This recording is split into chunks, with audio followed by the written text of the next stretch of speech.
दरवाजा बंद करा आणि शांत बसा. गोष्ट सुरू होते आहे. मुंबईतील तफ पॅरेडच्या शेवटच्या टोकाला एक उंच पांढरट इमारत उभी आहे. लोक तिला ग्रँड पॅराडिटॉर असं म्हणतात. दिवसाला बघायला काही वेगळे वाटत नाही, पण रात्री मात्र तिच्या खिडक्या, तिचे कॉरिडॉर आणि तिच्या बाल्कनीवर एक विचित्र शांतता उरते. जणू वारा सुद्धा आत याला घाबरतो. त्या इमारतीचा चौकीदार धाकू, वयाने खूप मोठा, काळ्या वर्णाचा, पण डोळ्यात एक अनुभवी स्थैर्य. तो तिथे जवळपास 20 वर्ष आहे. तोच एकटा माणूस जो म्हणतो इथे सगळं ठीक आहे, फक्त लोक घाबरतात. रात्री 1:30 वाजता धाकू आपल्या छोट्या गेटरूम मध्ये बसलेला होता.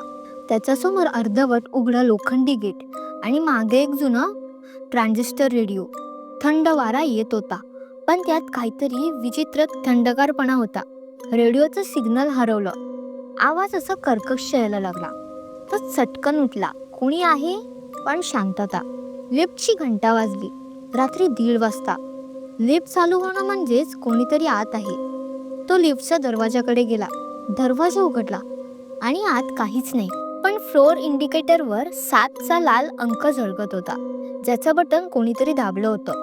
7वा मजला, टॉवर मधला सगळ्यात भीतीदायक मजला. कोणताही रहिवासी तिथे कायम राहत नाही. जेव्हा जेव्हा तिथे कोणी राहतं, काही आठवड्यातून बाल्कनीतून उडी मारतं आणि अजूनपर्यंत कोणाचं कारण सापडलं नाही. धाकूने मनात म्हटलं, परत कोणी लिफ्टला हात लावला का? तो लिफ्टने वर गेला. प्रत्येक मजल्यावरून जाताना आवाज, गुरगुर असा आवाज येत होता. 7व्या मजल्याचा दरवाजा उघडला. अंधार, फक्त वाऱ्याने हलणारे पडदे. कॉरिडॉरच्या शेवटी बाल्कनीच्या काचेवरून चंद्राचे प्रतिबिंब दिसत होतं आणि त्या प्रतिबिंबात काहीतरी हलत होतं. जणू कोणीतरी उभं आहे, पण तिथे कोणीच नाही. धाकूचा श्वास जोरात चालू लागला. त्याने टॉर्च लावली, पण काही दिसत नव्हतं. पण टॉर्च बंद करताच पुन्हा तीच आकृती दिसली, एका बाईसारखी. बाई विचित्र होती. काहीच नीट समजत नव्हतं. तिचं वर्णन पण करता नीट येत नव्हतं. खाली ये ना, एक कुजबुज करणारा आवाज पडला. धाकू मात्र थिजून गेला. तो मागे वळला आणि लिफ्टकडे धावत सुटला. दरवाजा आपोआप बंद झाला. लिफ्ट खाली जात असताना त्याने आरशात पाहिलं. आरशात त्याच्या मागे ती उभी होती, हसत. त्या सकाळी टॉवरच्या गेट जवळ लोकांची गर्दी जमली होती. कोणीतरी पुन्हा बाल्कनीतून उडी मारली होती, 7व्या मजल्यावरून. धाकूने वर बघितलं. तोच फ्लॅट आणि बाल्कनीच्या काचेवर अजूनही चंद्राचं प्रतिबिंब आणि त्यात तीच आकृती हलताना दिसत होती. 2 दिवसांनंतर सकाळी 10 वाजता टॉवरच्या गेट समोर एक पांढरी स्विफ्ट डिझायर थांबली. त्यातून एक नवरा बायको उतरले, संदीप आणि कविता. मुंबईतलं त्यांचं पहिलं घर. संदीप एका छोट्या कॉन्ट्रॅक्टिंग फर्ममध्ये काम करायचा. कविता बँकेत क्लर्क होती. त्यांनी हा फ्लॅट घेतला होता कारण स्वस्त आणि समुद्रदृष्टी असलेला. म्हणत एजंटने विकला होता, पण एजंटने काही सांगितलं नव्हतं. तो फ्लॅट सुद्धा 7व्या मजल्यावरच होता. धाकू गेटवर उभा होता. त्यांना पाहून त्याने क्षणभर नजर वळवली, पण काही न बोलता फक्त चावी दिली. त्याच्या चेहऱ्यावर एक विचित्र शांतता होती. जणू काही सांगायचं आहे, पण तो सांगू शकत नव्हता. 702 नंबर आहे ना? संदीप म्हणाला. हो, धाकूने उत्तर दिलं आणि हळू आवाजात जोडलं, तुमचं राहणं शांत जाओ साहेब. कविताला वाटलं तो आशीर्वाद देतोय, पण धाकूने त्या शब्दांमागे काहीतरी वेगळा अर्थ ठेवला होता. लिफ्टमध्ये जाताना संदीप आणि कविता दोघंही हसत होते, पण लिफ्टने 6वा मजला ओलांडला तेव्हा लाईट थोडीशी चमकली. कविताने आरशात पाहिलं आणि क्षणभर ती थबकली. आरशात तिच्या मागे कोणीतरी उभं होतं. ती वळली, पण काहीच नाही. संदीप म्हणाला, काय झालं? काही नाही, वाटतंय प्रकाशाचं रिफ्लेक्शन आहे. लिफ्टचा दरवाजा डिंग करून उघडला. 7वा मजला. त्यांनी आत पाऊल टाकलं. 702 नंबरचा दरवाजा उघडल्याबरोबर कविताला एक थंड वाऱ्याची झुळूक लागली. घरात जुनं फर्निचर नव्हतं, पण खिडकीतून समुद्र दिसत होता. त्या दृश्यात एक शांतता भयानक भरली होती. सुंदर, पण तितकंच जड. संदीप म्हणाला, मस्त व्ह्यू आहे बघ. पहिल्याच दिवशी समुद्र स्वतःच स्वागत करत आहे. कविता हसली, पण ती खिडकीकडे गेली तेव्हा बाल्कनीच्या काचेवर तिचं प्रतिबिंब दिसलं. आणि त्या प्रतिबिंबात तिच्या शेजारी आणखी एक आकृती उभी होती. ती मागे वळली, पण काहीच नाही. त्या दिवशी रात्री दोघे झोपले. वाऱ्याचा आवाज येत होता आणि काहीतरी बाल्कनीचा दरवाजा कटकट असा आवाज वाजत होता. कविता उठली, दरवाजाकडे गेली.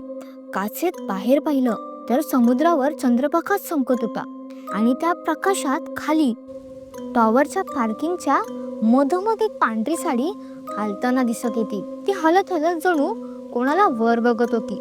संदीप, कवितेने हळू आवाजात हाक मारली. संदीप झोपेतच म्हणाला, काय झालं? झोप तू. कवितेने परत खिडकीकडे पाहिलं. ती साडी नाहीशी झाली होती, पण तिच्या प्रतिबिंबात तिच्या मागे तीच साडी आतल्या बाजूला झाली होती. सकाळी संदीप उठला. कविता शांतपणे बसली होती. तिच्या चेहऱ्यावर थकवा होता, डोळ्यांखाली काळी वर्तुळे. तू झोपली नाहीस का? रात्रभर वारा येत होता आणि कोणीतरी बाल्कनीत चालत होतं असं वाटत होतं. संदीप हसला. कविता, ही जुनी बिल्डिंग आहे, आवाज येतोच, पण कविताच्या मनात त्या स्त्रीचं दृश्य अजून होतं. ती साडी आणि तो हसणारा चेहरा जो फक्त आरशात दिसत होता. त्या संध्याकाळी धाकूवर आला. साहेब, काही प्रॉब्लेम नाही ना? संदीप म्हणाला, नाही आई, सगळं ठीक आहे. तुम्ही खूप दिवसांपासून इथे आहात ना? हो, पण प्रत्येक वेळेला काही लोक काही दिवसच राहतात. कविता विचारात पडली. का बरं असं? धाकू थोडा हसला आणि म्हणाला, कधी कधी काही फ्लॅट लोकांना पसंत पडत नाही. आवाज, वातावरण. त्याचा आवाज बंद झाला. किंवा काही दुसरंच. त्या रात्री कविता एकटी बाल्कनीत उभी होती. समुद्रावर काळं सावट होतं. ती खाली बघत होती, जिथे तिला ती साडी दिसली होती. तेवढ्यात कोणीतरी तिच्या मागून म्हणालं, खाली ये ना, खाली ये. कवितेने धडधडत्या हृदयाने मागे वळून पाहिलं. संदीप झोपलेला होता. घरात दुसरं कोणीच नाही, पण आरशात तीच आकृती हसत होती आणि तिचे ओठ हलत होते. त्या रात्रीपासून कवितेचं वागणं थोडं बदललं. ती शांत राहायची. घरातली सगळे आरसे कपड्याने झाकून ठेवायची. संदीपने विचारलं, असं का करतेस? ती काही उत्तर द्यायची नाही, फक्त म्हणायची, त्या आरशात आपलं प्रतिबिंब दिसत नाही, काहीतरी दुसरं दिसतं. संदीपला वाटलं तिला ताण आला असेल. तो म्हणाला, चल काही दिवस मावशीकडे जाऊया. कविता म्हणाली, नाही नाही, ती इथून जाऊ देऊ नाही शकत. संदीप चिडला, ती कोण? कोण आहे ती? कविता शांत झाली. डोळ्यात तिच्या पाणी आलं. दुसऱ्या दिवशी सकाळी धाकूने दार ठोठवलं. साहेब, पाणी पाईपलाईन मध्ये प्रॉब्लेम आहे, तपासायला आलोय. संदीपने दार उघडलं. कविता आत नव्हती. कविता, त्याने हाक मारली. कोणतंही उत्तर नाही. बाल्कनीचा दरवाजा किंचित उघडा होता. थंड हवा आत येत होती. त्याने दरवाजा ढकलून बघितलं आणि क्षणभर त्याचं हृदय थांबलं. कविता बाल्कनीच्या काचेवर हात ठेवून उभी होती. तिचे केस वाऱ्यात उडत होते आणि तिचे डोळे समुद्राकडे स्थिर होते. कविता, तो धावून गेला, पण ती वळली नाही. ती कुजबुजत होती. खाली खूप शांत आहे. ती म्हणते सगळा त्रास संपेल. कविता, ऐक, माझं ऐक, मागे ये. तो तिचा हात पकडतो इतक्याच काचेतील तिचं प्रतिबिंब वेगळंच काही करत होतं. ते हसत होतं आणि त्या हसण्यात तिचा चेहरा वितळत चालला होता. धाकू मागून धावत आला. साहेब, मागे या. त्याने दरवाजा उडून बंद केला. दोघेही श्वास घेत बसले. संदीपच्या हाताला थंडगार ओलसरपणा जाणवला. तो कवितेचा नव्हता, तो जणू समुद्राचा पाणीचा होता. त्या रात्री धाकूने संदीपला सगळं सांगितलं. तो शांत बसला, आवाज बंद केला. 1978 मध्ये या टॉवरमध्ये एक जोडपं राहत होतं. नवरा बायको दोघेही आर्किटेक्ट. त्यांनी टॉवरचं डिझाईन केलं होतं, पण शेवटी त्यांनी दोघांनीच इथून उडी मारली. म्हणतात त्या बाईचं नाव माया होतं.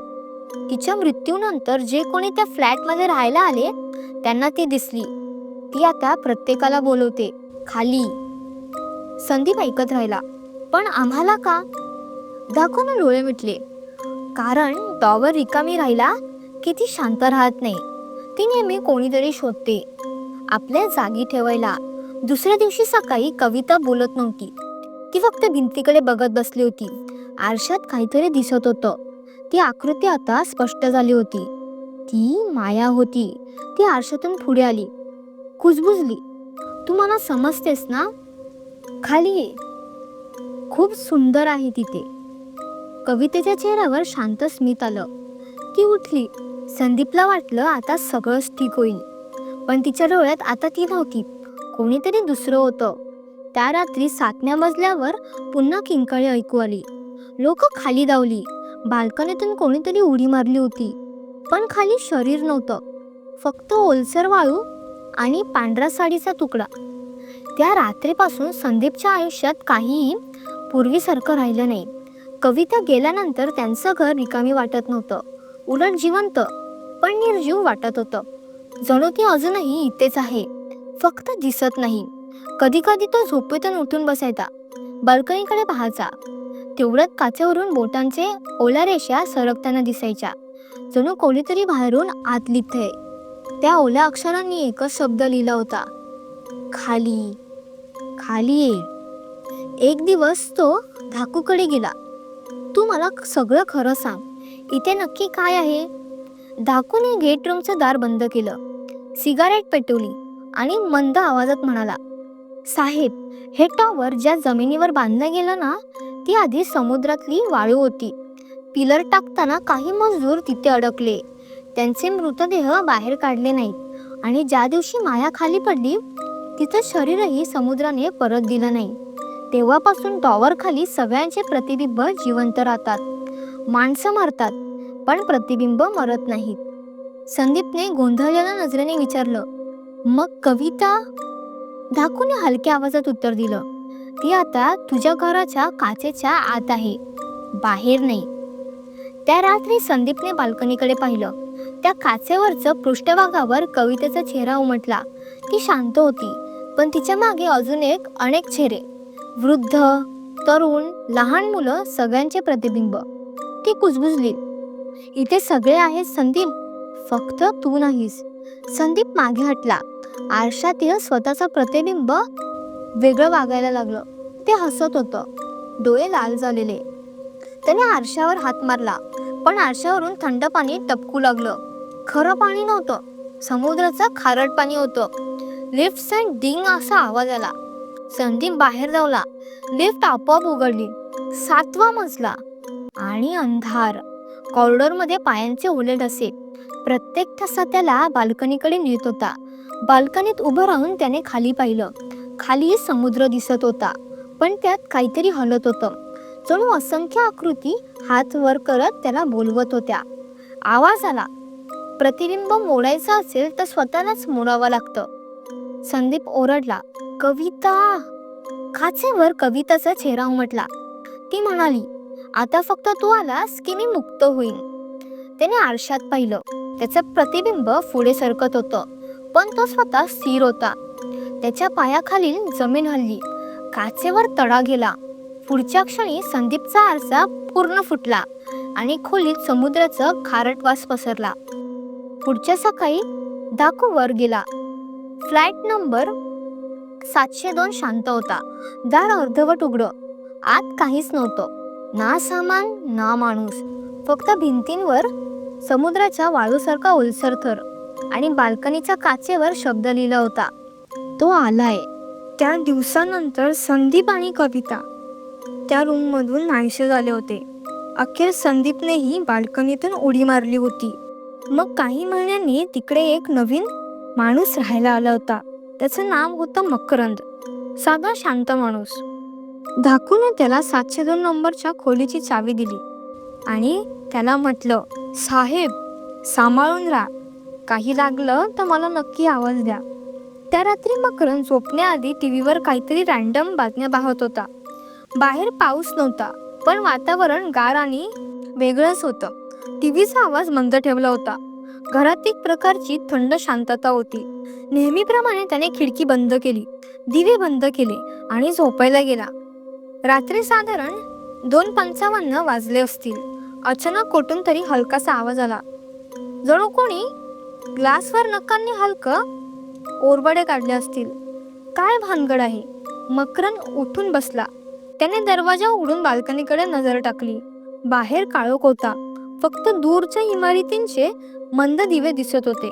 तो हळूच बाल्कनीच्या दाराजवळ गेला आणि पुन्हा तोच आवाज, जणू कोणी बाहेरून ग्लासवर बोट फिरवते. त्याचे हृदय जोरजोरात धडधडू लागलं. त्याने पडदे बाजूला केले आणि त्या क्षणी कोणाचं तरी प्रतिबिंब दिसलं. पांढरी साडी, लांब केस, पण चेहरा नाही. फक्त साडी वाऱ्यात हलत होती आणि त्या साडी खालून पाय नव्हतेच. मकरंदने एक पाऊल मागे घेतलं. त्या क्षणी बाल्कनीचं दार स्वतःहून कर्कश आवाज करून हळूहळू उघडायला लागलं. वारा आत आला आणि त्यासोबत ती हसण्यासारखी कुजबूज. मकरंद, खाली ये. त्याने कान झाकले, पण तो आवाज डोक्यातून घुमत राहिला. खाली ये, ये खाली, मज्जा येईल. तो बिचकून मागे सरकला आणि दिवा लावला. दिवा लावल्यावर आवाज गायब झाला, पण टेबलावर काहीतरी होतं. एक ओलसर हाताचा ठसा. तो ठसा अगदी बाहेरून आतपर्यंत ओढल्यासारखा, म्हणजे कोणीतरी बाहेरून हात ठेवून आत फिरवला होता. मकरंदने पाण्याचा ग्लास घेतला आणि स्वतःला समजावत म्हणाला, हे फक्त हॅलोसिनेशन आहे, हे काहीच खरं नाही. पण त्याच्या लक्षात आलं, ओलसर ठसा हळूहळू थेंब थेंब जमिनीवर गळत होता. त्या रात्री त्याने झोपण्याचा पुन्हा प्रयत्न केला नाही, पण सकाळी उठल्यावर त्याचं डोकं दुखत होतं आणि चेहऱ्यावर ओरखडे होते, जणू कोणीतरी नखांनी घासलं होतं. त्या दिवशी खाली सिक्युरिटी ऑफिसमध्ये तो गेला आणि विचारलं, काल रात्री कोणी वर आलं होतं का? कोणी नॉक केलं का माझ्या फ्लॅटवर? गार्ड थोडा थबकला आणि म्हणाला, साहेब, तिसऱ्या सुमारास मोशन सेन्सर अलर्ट आलं होतं तुमच्या बाल्कनीकडून, पण CCTV फुटेज तपासलं तर काहीच दिसलं नाही. मकरंद थोडा गप्प राहिला. गार्ड पुढे म्हणाला, आपल्याला माहिती आहे का साहेब, गेल्या महिन्यात पण तसंच झालं. जे फॅमिली तुमच्या आधी राहत होते त्यांनी पण तेच सांगितलं, कोणीतरी खाली बोलवतंय असे म्हणाले. आणि मग? मकरंदने विचारलं. मग काय? धाकूने फक्त डोळे खाली केले आणि हलक्या आवाजात म्हणाला, बाल्कनीतून सरळ खाली. त्या रात्री मकरंदने ठरवलं, तो या फ्लॅटचा इतिहास शोधणारच. पण त्याला माहिती नव्हतं त्या शोधात तो जिवंत राहील की नाही. त्या रात्री मकरंदने टॉवरची जुनी फाईल्स पाहायला सुरुवात केली. त्या फाईल्समध्ये 1978 1985 पर्यंतचा काही रहिवाशांची नावे होती. फ्लॅट नंबर 702 वर आधी राहत असलेल्या एका जुन्या वास्तुविशारद दाम्पत्य, माया आणि राजेश चे नाव पुढे दिसले. त्याने टॉवर डिझाईन केलं, पण काही आठवड्यातच दोघेही रहिवाशांनी सांगितल्याप्रमाणे बाल्कनीतून उडी मारली होती. मकरंदने दाट फाईल्स वाचायला सुरुवात केली. प्रत्येक पानात उडी मारण्यापूर्वी त्या व्यक्तीने आरशात काहीतरी बघितलं होतं. स्वतःच्या प्रतिबिंबात कोणीतरी हसतंय, बोलतंय आणि खाली ओढत होतं. त्याने बारीक लक्ष दिलं आणि तो थक्क झाला. फ्लॅट नंबर 702 मध्ये उडी मारलेल्या अनेक लोकांच्या चेहऱ्यांशी माया आणि राजेशचे नाव जुळत होते, जणू त्या जुनी आत्मा स्वतःच्या मृत्यूचं चक्र चालू ठेवत आहे. त्या रात्री मकरंद बाल्कनीत उभा होता. काचेच्या आरशात त्याचं प्रतिबिंब हळूहळू बदलत होतं. सुरुवातीला तो स्वतःला पाहत होता, पण नंतर त्याचं रिफ्लेक्शन राजेशसारखं असत होतं. डोळे लालसर आणि हात खाली ओढत होते. मकरंद, खाली ये. कुजबूज इतकी स्पष्ट होते की त्याला काहीच समजत नव्हतं. तो मागे पडला. त्याचं हृदय जोरात धडधडू लागलं. आरशातले प्रतिबिंब पुन्हा त्याच्याकडे हसले आणि खाली उडी मारायला तयार होते. त्याने जोरजोरात ओरडलं, नाही, मी नाही जाणार. पण आरशातले प्रतिबिंब थांबलं नाही. त्याच्या घरात दरवाजे आपोआप बंद झाले, दिवे झपाट्याने बंद झाले आणि वाऱ्याचा आवाज बाल्कनीतून घरात पसरला. त्यानंतर काय घडलं याची कोणालाच कल्पना नाही. सकाळी धाकू वर गेला, पण फ्लॅट रिकामी होतं. फक्त बाल्कनीवर ओलसर ठसे होते, जणू मकरंदच्या हालचालींना कोणीतरी कॅप्चर केलं होतं. धाकूने बाहेरून पाहिलं. 702 फ्लॅट उघडा, पण आत काहीही नाही. पण आरशात एक ओलसर शब्द लिहिला, चक्र चालू आहे, पुढच्याची वाट पहा. जर ही गोष्ट तुम्हाला आवडली असेल तर व्हिडिओला नक्की लाईक करा आणि अशाच भयानक गोष्टींसाठी माझ्या SG हॉरर स्टोरीजला सबस्क्राईब करा. पुढच्या रात्रीच्या थरारक प्रवासासाठी भेटूया. तोपर्यंत सावध राहा, कारण भीती सुरू झाली आहे.